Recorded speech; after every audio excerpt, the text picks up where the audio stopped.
За хүрээний булууны ясны шүл гаргаж авах заавар танилцуулъя. За энэ жижиглэж бэлдсэн юм булууны яс дэлгүүрүүдэд зардаг. За энэ булууны ясыг би сая нэг 45 орчим минут чансан зөөлөн гал дээр.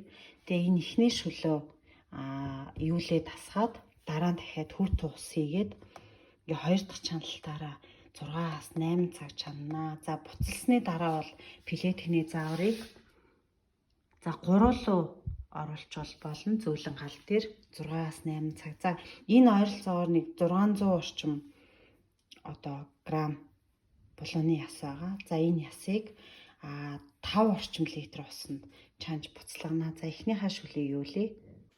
За би таванд усаа игээ бэлтжлээ.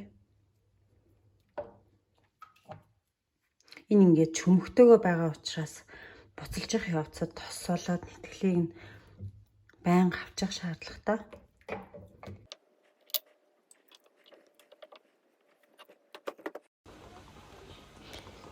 За ингээд үндсэндээ 8 цаг гаруй буцалсан булууны ясны шүл маань бэлэн болж байна. За энэ удаа 8 цаг буцалгаад 8 цаг гаруй буцалгахад болно. За энэ булууны яс биш дээ. Одоо дахиад дараагийн удаа 2-3 ч удаа буцалгах тусмаа бүр илүү гоё нөгөө кальц нь гарна.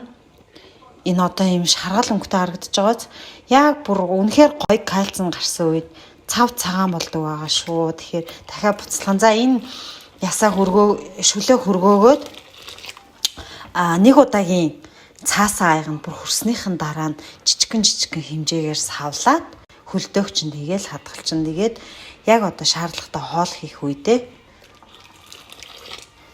хөлдөөс ясны шүлөө гаргаж ирээд төссөн хоолндоо хийгээд байж болноо.